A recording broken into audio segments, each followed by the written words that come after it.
Everybody, and welcome to another beautiful Thursday morning. You're listening to Bhavani at iEat Green on the Progressive Radio Network.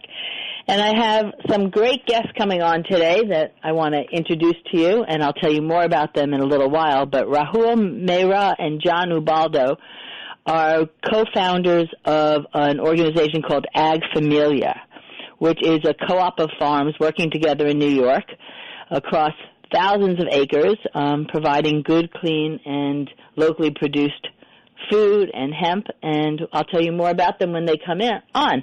But first I want to share some things going on in and around the news with you, and of course share my weekly recipe.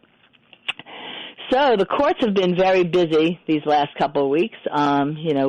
We've had some liberal things coming out of the courts, also some conservative things coming out of the courts, but I was really happy to share with you that 3 pipelines were interrupted this week due to courts.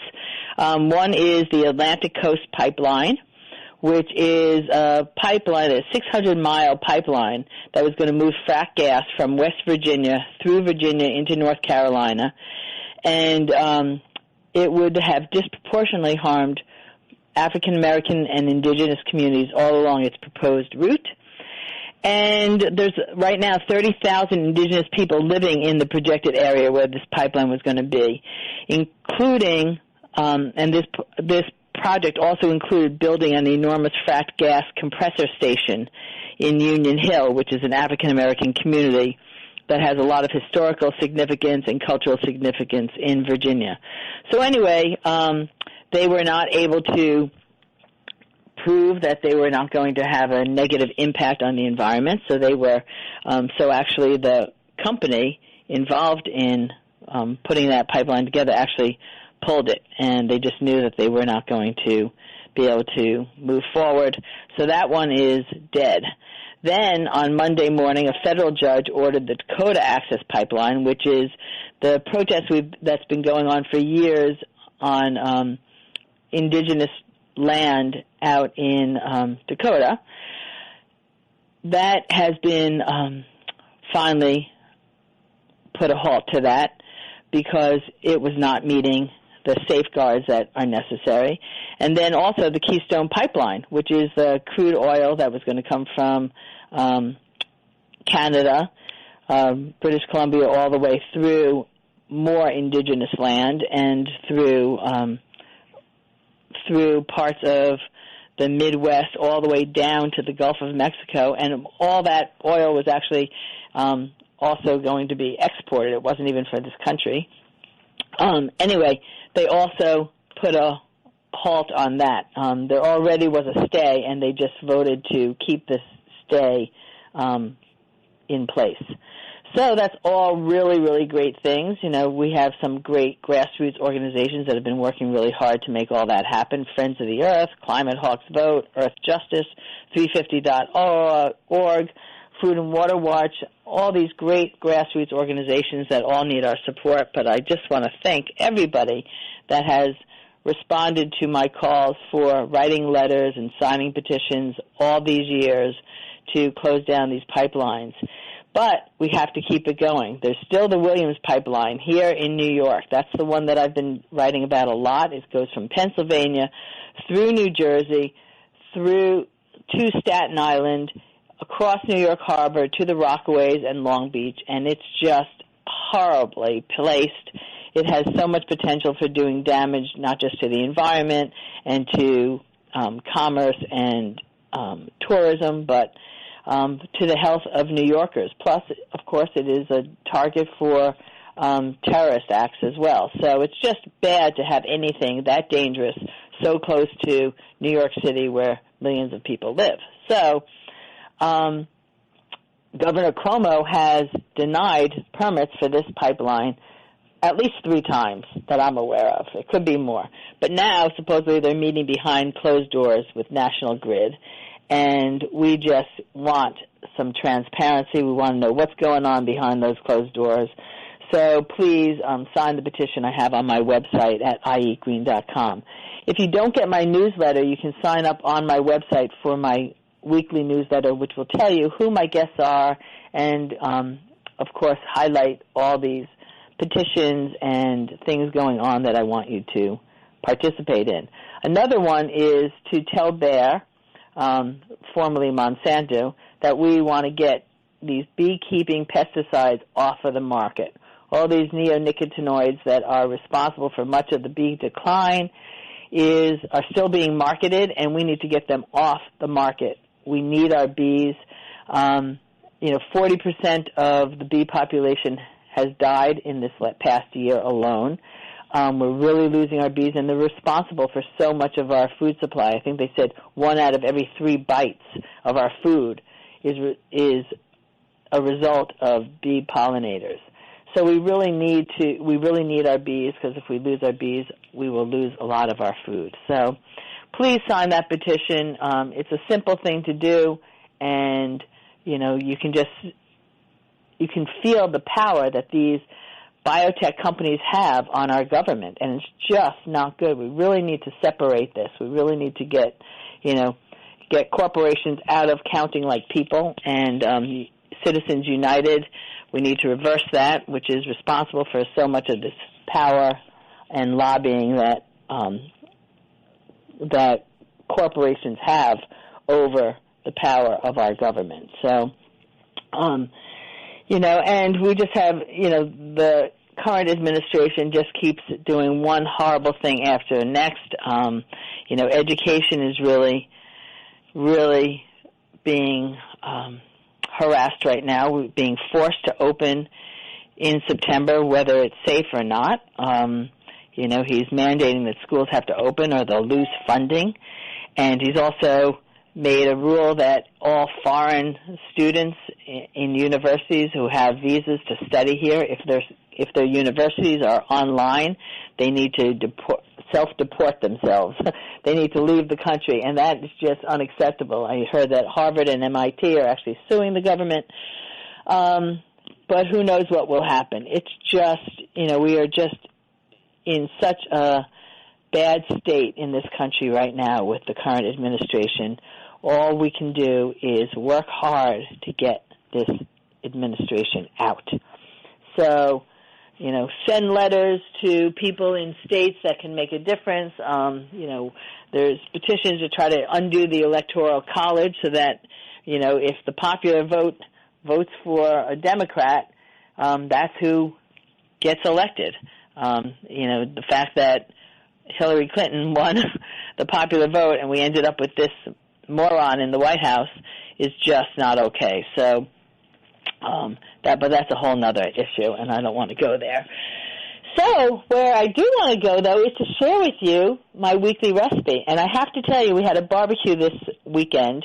First time I had actually 4 other couples here, and we did a vegetarian burger taste test. I bought Dr. Prager's veggie burgers, which are, regular standard. They're the ones that, that are easily accessible everywhere. Then I also bought Beyond Burgers, which I had not tried yet, but I've heard people loving them, saying that they taste so much like a real burger, not that I'm really looking to taste a real burger. And then Trader Joe's makes a veggie burger that is like a Beyond Burger. It's, a fresh burger, not a frozen burger, in the dairy section. So we had those. And then I made my own veggie burgers. And so we did taste tests, and I have to say, my veggie burgers won hand down. I did not include the Impossible Burger because the Impossible Burger is genetically modified or has many genetically modified ingredients. So we did not include that one. But I want to share these veggie burgers with you. I baked them in the oven, and then I froze them so that I could easily put them right onto the grill when my company was here, and I didn't have to worry about them being mushy or sticking to the grill or anything. And so it worked really well. So this recipe made 14 burgers. So you want to start with, I'll first read the ingredients to you. 1 tablespoon of ground flaxseed, 1 tablespoon water, 2 tablespoons olive oil, 1 onion chopped, 2 carrots chopped, 4 teaspoons plus 1 tablespoon chopped garlic, 2 stalks of celery chopped, a half a yellow pepper chopped and half a red pepper chopped, And that's just because I like color in it. I mean, if you only have one pepper and it's a green pepper, go for it. That's fine. But I just like the little sparkles of color in there. 1 sweet potato that was cooked, and I mashed it. 1 1/4 cups of mushrooms chopped. 1/2 cup of cooked beets. 2 tablespoons plus another 2 tablespoons of tamari. 2 tablespoons of sherry. 2 tablespoons fresh chopped parsley. 2 tablespoons of moringa powder. Now this I put in for extra iron, fiber, and calcium. Each tablespoon has like the equivalent of 2 cups of kale. So I had bought this organic moringa powder at Costco a while ago and have never used it. So I thought, I'll just put this in here. So that's why I had it in there. If you don't have it, you can leave it out, and that I'm sure the recipe will still work fine, but it just adds extra bang. You can also just put in some fresh kale if you have some that you might want to cook first. And then 2 cups of cooked short grain brown rice, 1/2 cup of ground walnuts, and 1/3 cup of ground gluten-free oats, 3 tablespoons nutritional yeast, 1/2 teaspoon salt, 1 teaspoon thyme, 2 tablespoons of potato starch, 1 tablespoon herbes de Provence, which is a spice mix that you can find pretty much anywhere, 1/4 cup of sesame seeds, and 1/4 cup of gluten-free breadcrumbs. So in a small bowl, I mixed the tablespoon of ground flaxseed with 1 tablespoon of water, and I just set that aside. And that's a typical recipe for an egg substitute, 1 tablespoon flaxseed to a tablespoon of water or apple cider vinegar. Either works, but it becomes glutinous and helps hold things together the way an egg would. So you're going to saute the onions in the olive oil until they're translucent. Add celery and carrots and 4 teaspoons of chopped garlic. Add the peppers and continue cooking until soft. If things start sticking, you can add 1 tablespoon at a time of water to the wok or pan that you're sautéing in, and just cook all the vegetables until they're soft. And then transfer them to a food processor. You can add the cooked beets to the food processor as well. Using the same pan, I'm now going to sauté the mushrooms.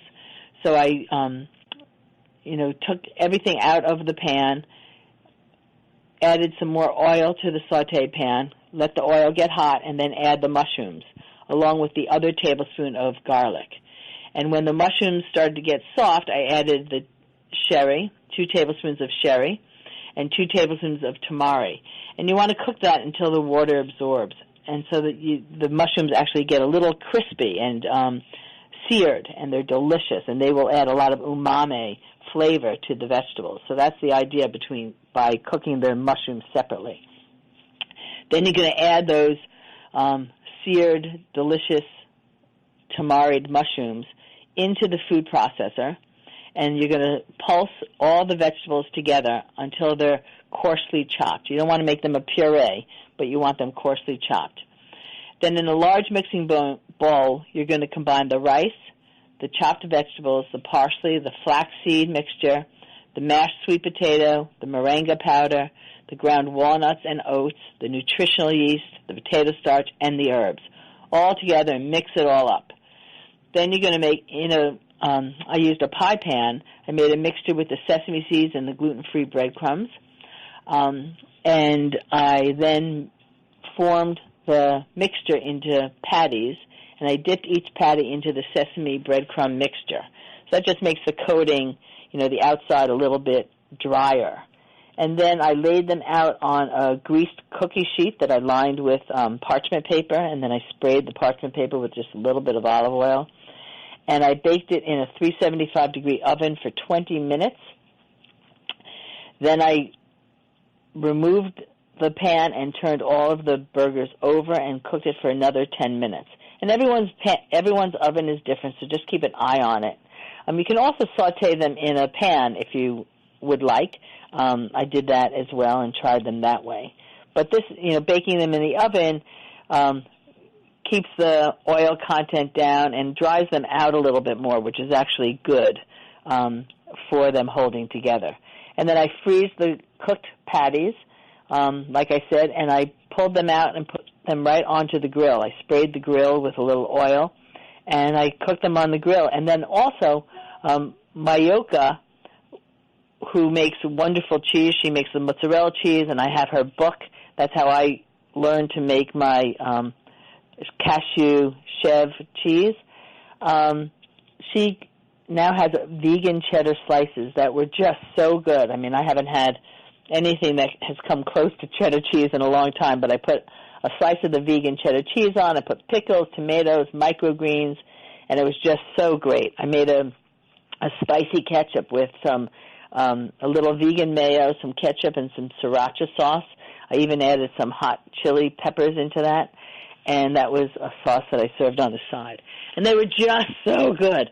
So I hope you make them. Please give me some feedback if you do. I always love hearing about my recipes that people make and get the feedback. So enjoy. And now it's my pleasure to introduce to all of you my two guests, Rahoul, Mehra, and John Ubaldo. They are the co-founders of AgFamiliar. And AgFamiliar is a co-op of farms that are working together in New York across thousands of acres, providing a source of good, clean food and locally produced hemp while supporting families and rural communities. They have built and supported an organic and non-GMO zone of family-run farms that have zero inputs of chemical pesticides, herbicides, and fertilizers, and they all work together cooperatively to protect families, our soil, and our environment. Rahoul is also an advisor, investor, and serial entrepreneur. He's bringing over 25 years of executive experience to the table, and he's been a founder, board member, and senior executive in many companies related to ecotech, personalized wellness, biotech, big data analytics, and more. And he's focused on opportunities that affect positive change and strengthen our social cohesion, personal health, and environmental well-being. And John Ubaldo is also a co-founder of AgFamiliar, and he's one of the co-op farmers. Prior to starting his farm 17 years ago, he was an investment banker on Wall Street. And as owner and operator of John Boy's Farm, he raises Berkshire pigs, Black Angus cattle, chickens, ducks, and geese. And his farm is 100% biodynamic with zero chemical inputs. He also has a retail space in Bedford, New York called The Outpost, and is the founder and chief operating officer of the August West Foundation for Sustainable Agriculture, which helps small farms grow organically and compete in the marketplace.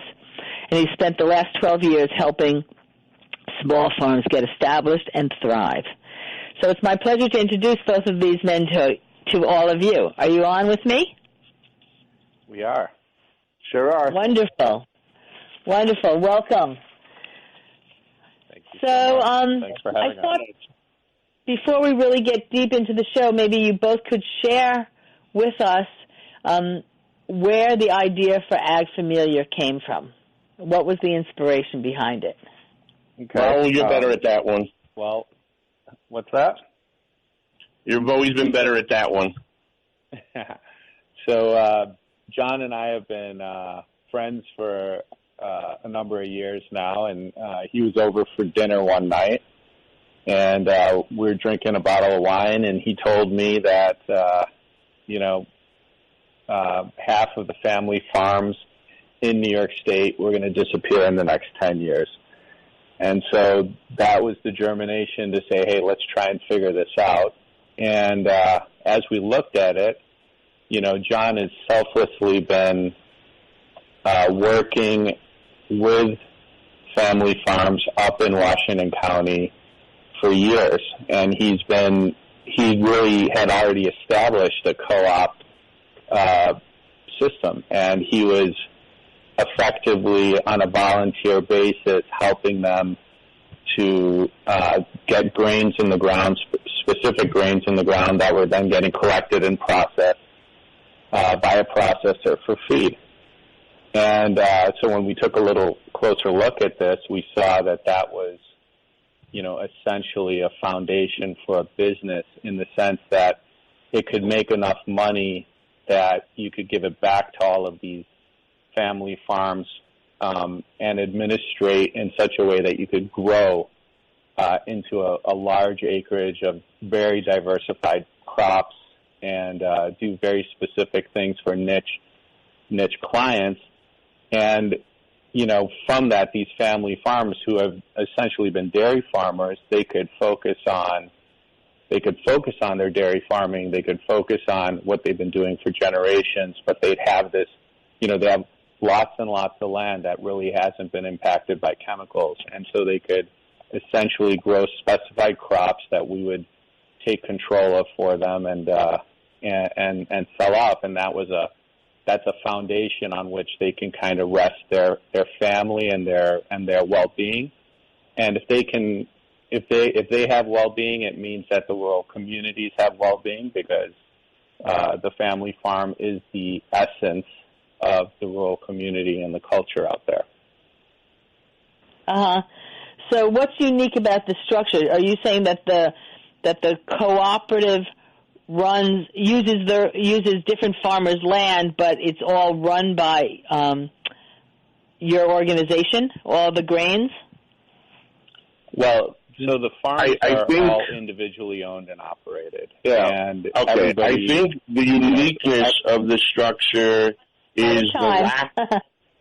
What? I said one at a time, so I can hear you. Go ahead, John. Okay, I'm sorry. It's hard to hear you, Rahul. So I think that the uniqueness of the structure is really the lack of uniqueness for the structure, and that this is what was used in America for well over 100 years. So big companies came in and started putting all of these businesses together. So where you had a model where just about every town had a mill and a distribution center that the farmer was able to sell to, or could go to the next town or could find a buyer, they would go in, big companies go in, they buy these co-ops up, destroy them, and move everything 1,000 miles away. So that farmer is now at the will of the only buyer that's around for 1,000 miles. So what we're doing is reestablishing the old existing co-op model that helps small farms find a marketplace and have the ability to be able to predict their future and to just put this old model back in place. So we're not doing anything that is necessarily unique. We're doing what was proven for years to help farms, added with Rahoul's side, which is more tech and corporate oriented, to increase our distribution and increase our ability to add on farms at a just much greater scalable level. And how many farms are part of your cooperative? All right. Maybe the engineer will get it back. So why don't you tell me, how many farms are part of your cooperative? Yeah, so currently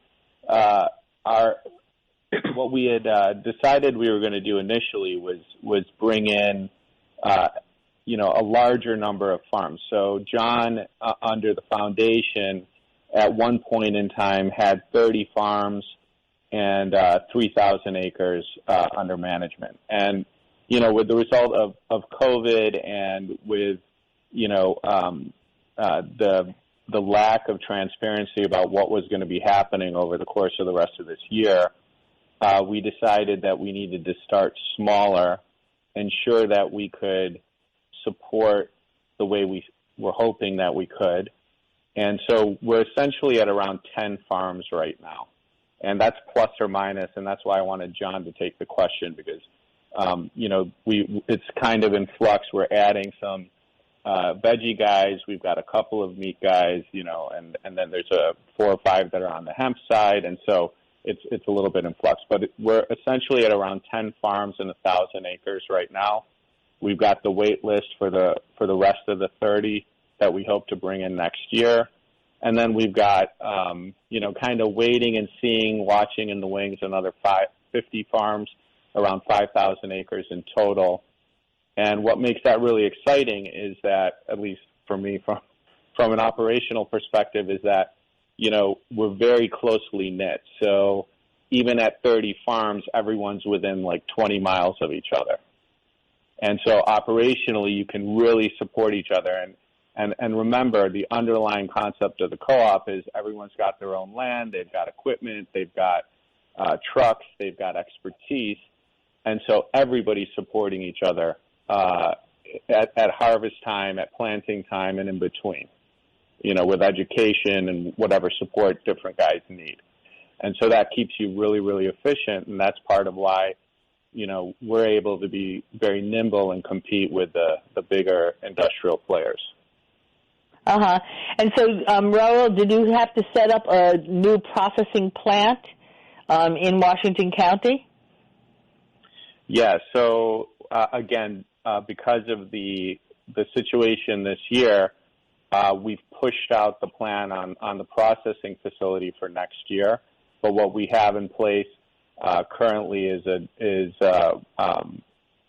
number of farm acres, and then we've got a distribution center through which we are able to collect as well as move product out. And then next year, our intention is to have in place the milling capability that John was referring to previously, and we're even looking at additional processing capabilities moving into the future. But even these milling and processing capabilities are also essentially family operated and run, right? So I'll give you the example of the slaughterhouse that John uses. Sorry for all the vegetarians out there, but the slaughterhouse that John uses for his herds on his farm. It's family operated. They take a maximum, I believe, of 12 animals a week in an entire week. And so they take the animal, almost one at a time, two at a time. They take them overnight, keep them so that they're calm. It's an entirely different way of approaching the business. And so to create the efficiencies off of that, to do this in a low-impact, sustainable way that is, we all have different ideologies, vegetarian or not, but if we're looking at people doing that, eating meat as an example, this is as low an impact way as I've been able to find out there, and as kind a way to do this. Uh-huh. Wow. Yeah, it seems like 12 animals per week, it would be hard to for it to be profitable. Yeah, well, what happens is that it's obviously more expensive than going to Tyson's and you got 1 million chickens a minute. That's definitely the case. And the other thing that people have to start to think about is how they look at their plate, right? There was a time that when I was a kid, you look at your plate and people were eating a porterhouse or a very large piece of meat by themselves. And, people need to think about grains and vegetables and a lot of other things on that plate. And that meat is something that's, it's shared. It's something that is not, the full center of the plate, right? Absolutely. Absolutely. So that, those are the ideas. Uh-huh. So, John, this is for you. What inspired you to leave Wall Street and start a farm 17 years ago? What was your inspiration? It was something I always wanted to do.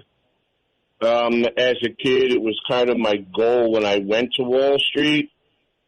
But my brother is a chef, and we went around, and he turned me on to the Berkshire pigs.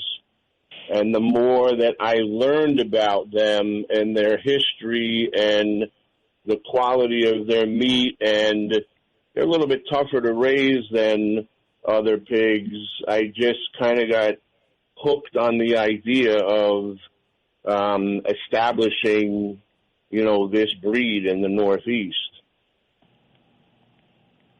Are there not other people doing it as well? There are people, but most don't raise Berkshires. Berkshires aren't big litter pigs, and I am also probably the only farmer in the Northeast that has English blood in my herd that kind of came on a fluke from the University of Iowa. They don't let regular farmers do it. It's more of a research thing, but I wanted those old lines and I wanted those old genetics in my herd. But Berkshire pork is not anywhere near top 5% of anywhere near 5% of pork produced in the U.S. And do you work with NOFA New York as well with your organic farm? Are you a member of NOFA? Listen, this is very, I'm a little bit of a renegade when it comes to this stuff, and I have my own visions of organic and what organic is. And just to be honest with you, organic farming employs too much chemicals than I wanted. Biodynamic farming is chemical free. So my push was not for the certification, but for my own purposes to produce the highest quality, most nutritiously dense meats that you could buy. So I do work with them, but I don't, my farm is not certified organic. And, like I said, we employ no chemicals, ever, and organic farming, especially on a commercial scale, is very heavily chemically intensive, which was not anything I wanted to touch. Yeah, well, I'm familiar with biodynamic. I don't know if you looked at my bio, but I'm a Waldorf teacher, or I was, and so I did a little study with biodynamics and up at the Pfeiffer Center and stuff. So, and actually, as a matter of fact, I have the gardening teacher from the Waldorf School coming here this afternoon. We're doing a compost treatment, biodynamic compost treatment for my big compost pile today. So, it's a matter of knowledge, and you have to be familiar with it, and certainly love biodynamics. It's it's like I call it organic on steroids. Yeah, it was organic like organic was in the 70s. Yeah. Yeah. So you've been doing it for 17 years, and do you also grow vegetables, or you pretty much just do pigs and cattle and chickens and ducks and geese? Well, I used to grow vegetables, but as I got older and didn't have that much time to be on my hands and knees, what I did, and my whole approach to this has always been like, we don't need one big me. We need 10,000 small me's. So over the course of the past 8 years, I've helped about 4 or 5 young couples get established growing vegetables. So now we have 4 more farms that, I hate to say it, but they probably are better growers than I am. And I thought that was a better way to go.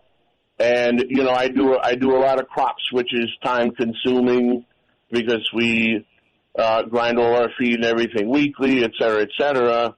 I just found it was better to my time to focus on helping getting some more younger people into the business. Yeah.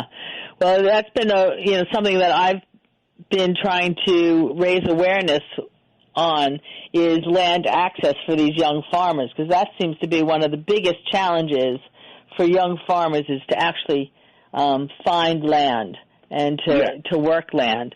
Do you have farmers or people that are sharing land or leasing land to young farmers? Is that part of your program? The 4 that I worked with started out on land leasing it, and they have all 4 since bought their own property.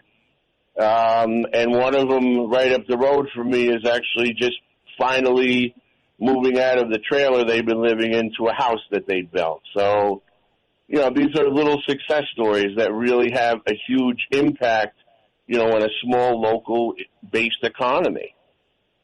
Absolutely. And where are your farms located? I know you said Washington County. Can you, where exactly is Washington County?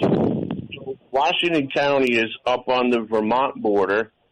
We could basically throw a rock into Manchester, Vermont, if that's any decent of a landmark. But we are in towns like Greenwich, New York, Cambridge, New York, Salem, Easton, hilly area with some decently rocky soil, and a ton of struggling dairy farms, which really opens up a huge opportunity for us to keep them around by helping them diversify.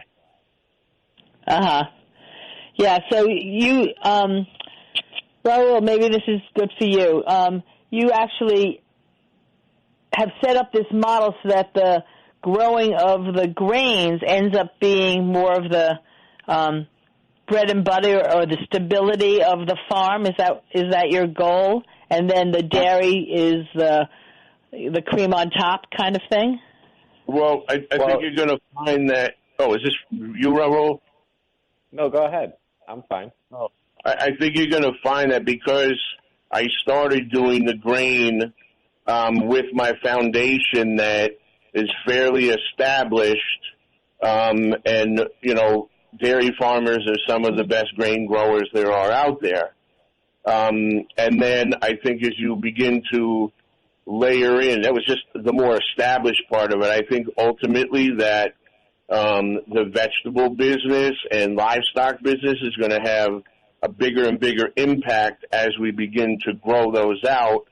But I started with the crops because it was really a matter of trying to clean up as much land as we could while carbon sequestering in the process, while ultimately creating that diversification for the dairy farmer.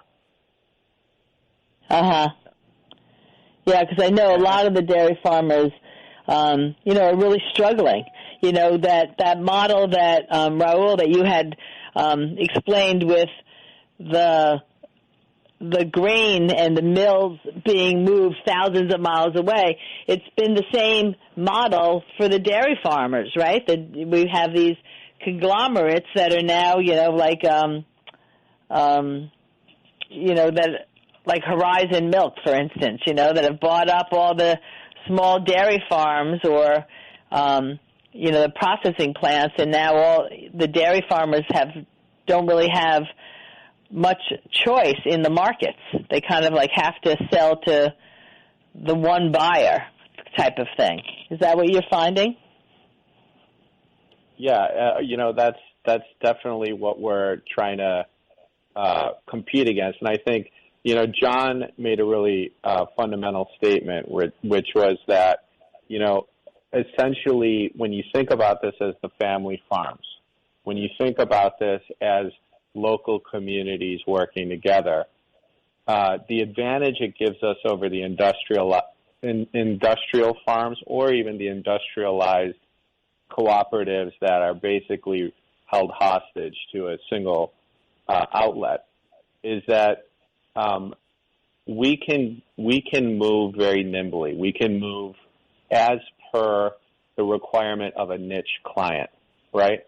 So, and we can also do smaller numbers of acreage for a specific crop, and it still makes sense for us. So our economies are totally different, right? And because we're supporting each other with the cost structures, with the expenses, the underlying expenses, it's affordable for us to do that. And because we're doing all biodynamic crops, essentially, we get a better price in the marketplace. That gets distributed back into the entire farming community, and just the resilience starts to build off of itself.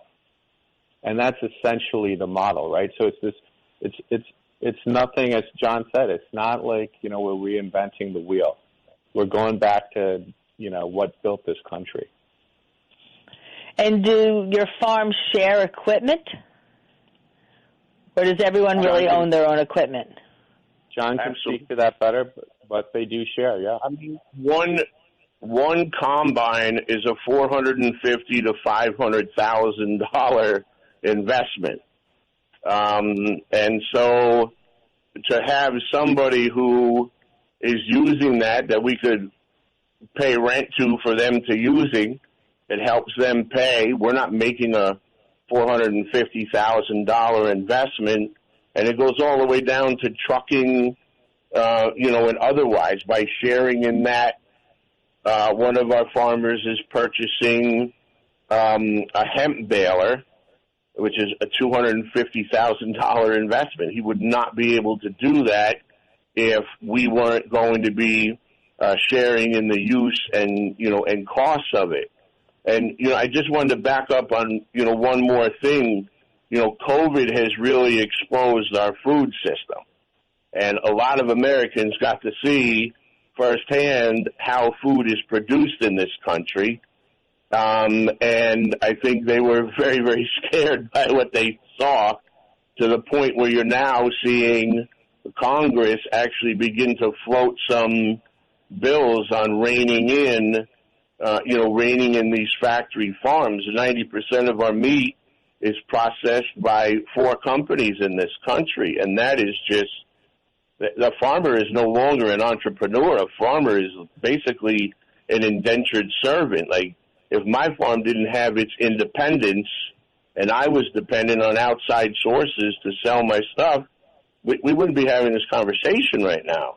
So I think empowering these people to be entrepreneurs again and get their brains working is really, really, like, this has so many impacts, from just nourishing people on down to nourishing the farmer himself, who's like, this downtrodden, negatively perceived person in this country. You're saying a farmer's a negatively perceived person? Ask Michael Bloomberg. Anybody could be a farmer. I mean, in our circles, farmers have some sort of respect.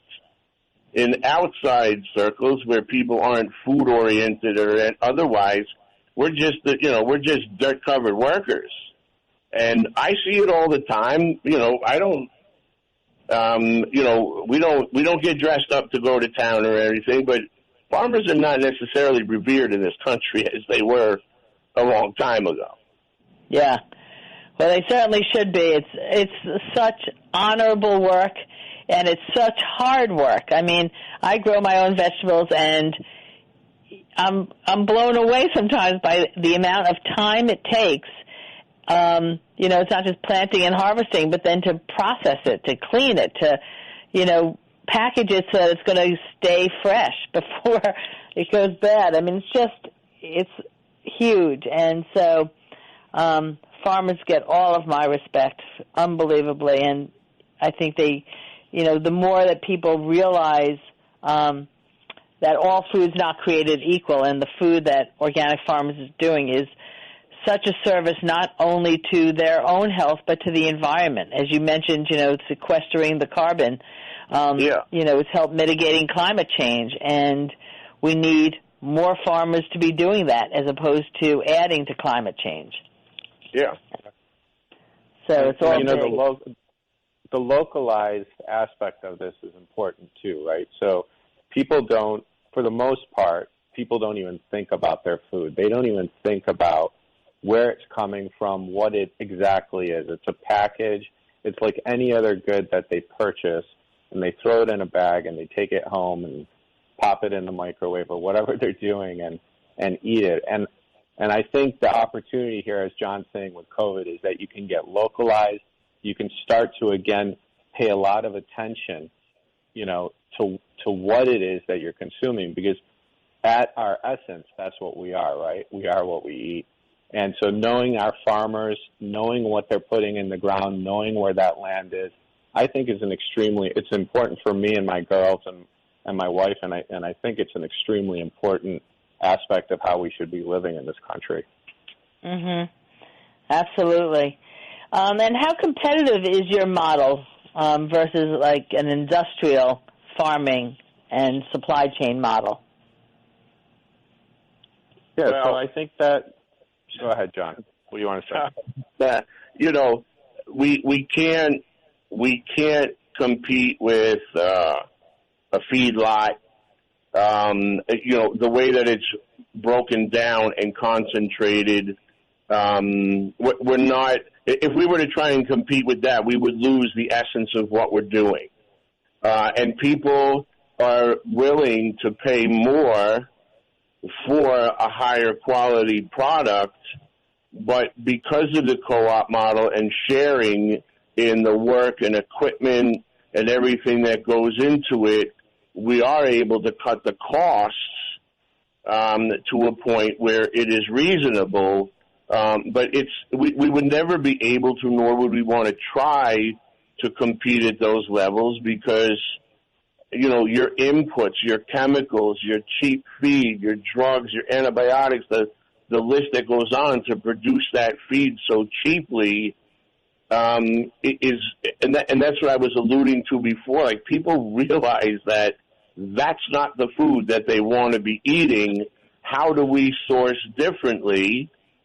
And this way you can help change the attitudes of, how people eat. You don't need a supersized Coke. You don't need this big monstrous burger, and you can sit down and have a smaller meal of high quality food, get twice the nutrition.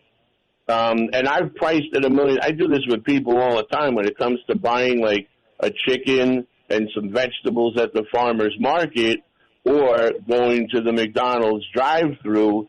The difference is so minimal that it would only make sense to make a meal, cook. That crazy thing, cook your own food. Absolutely. Well, that's my big MO, is to get people back in the kitchen making their own food. So you're also promoting the growing of hemp. How is the hemp market? And why are you committed to growing hemp? Can you share that with us? Because that's relatively new. So we have another partner in the business. Her name is Lynn Parodnik. She's probably the most well-known and most prolific, as we call her, our pot doc in the state of New York. She was an OBGYN previously. She came out of New York City, and so she was the one who really got us started to try and take a look at that from the standpoint of what the extracts could provide, and the economies there. And when we first started looking at it, everybody's talking huge numbers and huge business. You grow an acre of this, and you're going to become a millionaire. It's the next .com. And we looked at it closely and didn't really believe that, because at the end of the day, cash crops are cash crops, and they're going to fall within a certain realm of value. And so, we looked at it closely, but what we found is that with our economies, with the way that we were doing the business, that even with the spot market, where it is right now near the bottom or at the bottom, we're still able to do this competitively, and we're still able to do this the way that we want to do it. Again, it's, organic, it's biodynamic, it's sustainable and regenerable. And so that's done two things for us. One is New York State, in trying to deal with COVID, has blown a hole in the economy. They need to make that up in their budgets. And so we're aligning ourselves to be a co-op, and I think we're the only one. John, correct me if I'm wrong, but we're aligning ourselves to be the only hemp co-op out there in New York State so far that's really applying. And the idea of it is that you're lifting a bunch of ships, you're providing a very clean, sustainable crop that's coming out of family farms. So the state loves it. There's a lot of goodwill there. And then the brands that we work with love to have this as a kind of a backstory for their brands, right? So when they're putting our extracts into their products, it's something that they like to ride along with and like to be able to talk about. And that's why we've gotten into this business. So we think it's something that we can really capitalize on. And beyond extracts, there's a good feed opportunity. There's probably a decent textile opportunity, but I think it's around the feed and the extracts that we're really excited about hemp. So from the hemp, you're extracting the CBD oil? CBD and other extracts. And, I actually come out of life sciences. I don't have that background myself, but my wife is a PhD out of Columbia University. We've got friends who are, at NIH, and we're looking at ways to kind of look at the various extracts coming out of hemp and see what are the different combinations and see what the effect of it coming out of the ground itself, right? Because, again, it's really, you look at it from a food standpoint. You look at it from a crop. And then along with Lynn and all of her real-life knowledge and database of patients, so to speak, so there's years and years of knowledge there, we can really, see what we need to grow, how we need to grow it, and what kind of extracts we can provide to our clients. So, yeah, CBD is one, but there's a lot of other ones, too. And is this the same hemp that would also be turned into fiber? Can you also use the hemp for fiber? Well, it's two different. That would be the male and female, right, sides of the coin. But again, what's great about the system is that you don't want to keep those crops together. You can't. But you can have one farm that's doing hemp for extracts, and you can have another farm that's doing it for fiber. And so, that's, again, part of the versatility of the model we have here. It's based around, working with individual farms on specific opportunities. Okay, so I didn't realize that they were different, that the female is for the CBD oil and the male would be for the fiber? Well, there are different strains of hemp, and some are more fibrous, and some grow as a big bush that create more of the bud and more of the CBD content, whereas the fiber plant is a narrower, kind of stalkier plant. So they have different uses. But I think, like, from my perspective with hemp, I'm aligned with all of this healing stuff. But my big thing, I think, with hemp production is it is so underutilized in the United States. We are in the infancy of all different kinds of uses for it, and hemp has a huge, enormous opportunity to replace petroleum-based products. And I think the whole idea, if you're going to green up or fight climate, whatever you want to do, you have to begin to minimize the amount of fracking and oil production, methane producing that goes on in this country, and hemp is a cheap alternative to replacing a lot of petroleum-based products. Oh, really? Like what? Can you give us an example? A plastic cup. If you think of a plastic cup, a plastic bottle, anything that is made from plastics can be made from hemp. It's not just about running cars. It is this whole chain of stuff that doesn't biodegrade. That stuff that is petroleum based and not necessarily the best thing to drink out of. Utensils, bowls, otherwise. I mean, there is just multiple uses, for hemp that are just, we're not touching it here in this country because of the strength of, the oil lobbies. Yeah. Yeah, well, my daughter did a report on it back years ago when she was in college and found out that, the whole thing around hemp and trying to make marijuana illegal really was pushed by DuPont because it was competition to their cotton. And that was really the reason that hemp became illegal was because of the cotton market way back when. Yeah. And to have something be illegal that doesn't even get you high, there's no impairment, there's nothing to really make it illegal. that's when you have to smell money. Yeah. And the other advantage we're going to see out of this now, too, and John will have much more detail, but essentially, if you look at hemp from a feed standpoint, the nutritional impact and the type of health it provides to the animals is tremendous. But on top of that, you can, again, localize it. And so it's locally grown by farms for their local herds. And that is an offset to what's going on with all this non-GMO soy and corn that's essentially burning up the planet, right? The acres and acres, thousands and thousands of acres of this that's just being grown to feed animals, and it's just a chemical desert. And so that's another opportunity that we see as being something that we can capitalize on. Uh-huh. Amazing.